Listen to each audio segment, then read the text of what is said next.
నిన్న జరిగిన ఎపిసోడ్‌లో మాధురి ఎలిమినేట్ అయింది. సో, తన వైల్డ్ కార్డ్ ద్వారా హౌస్‌లోకి ఎంట్రీ అయ్యి, అది కూడా నెగటివిటీతో తను ఆల్రెడీ బయట నెగటివిటీ అనేది ఉంది. ఆ నెగటివిటీతో హౌస్‌లోకి అడుగుపెట్టిన మరుక్షణమే ప్రతి ఒక్కరితో ఆర్గ్యుమెంట్స్, అనవసరంగా గొడవలు, కోపాలు లైక్ తొక్కి నార తీస్తా లైక్ ఇట్లాంటి వర్డ్స్ యూజ్ చేయడం. అండ్ నాగార్జున గారు ఎప్పుడైతే చెప్పారో అండ్ తనకి వార్న్ చేశారు. "నువ్వు ఇలా వర్డ్స్ మాట్లాడడం వల్ల లైక్ ఇంకా నెగటివిటీ స్ప్రెడ్ అయిపోతుంది. సో, అది తగ్గించుకో" అని చెప్పిన తర్వాత తన చేంజ్ చేసుకుంది తను. అండ్ చేంజ్ చేసుకొని అందరితో లైక్ నార్మల్‌గా మాట్లాడడము అండ్ తన చాలా మందిని ప్యాంపర్ చేయడం, తినిపించడం. అంటే దువ్వాడ మాధురిలో ఈ యాంగిల్ కూడా ఉందా అని చాలా మందికి అనిపించింది. కొంత పాజిటివిటీ వచ్చే సమయానికి కరెక్ట్‌గా తన ఎలిమినేట్ అయిపోవడం అనేది షాకింగ్‌గా అనిపించింది అందరికీ.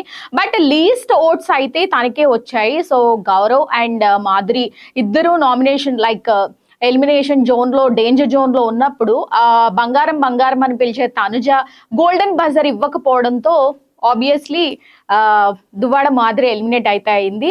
అండ్ వెళ్లే ముందు కూడా నాగార్జున గారు అడిగినప్పుడు, "సో, ఎలిమినేట్ అయ్యావు కదా! ఎలా ఉంది నీకు?" అంటే లైక్ నాకు చాలా హ్యాపీగా ఉంది. ఎందుకంటే నవంబర్ 4థ్ మా ఆయన బర్త్‌డే. సో, నాకు ఆయనతో ఉండాలనుంది. సో, నేను అనుకున్నాను కాబట్టే ఎలిమినేట్ అయ్యాను అని శివాజీ గారితో కూడా అటు మనకి 'బిగ్ బాస్' బస్‌లో కూడా తను చెప్పడం జరిగింది.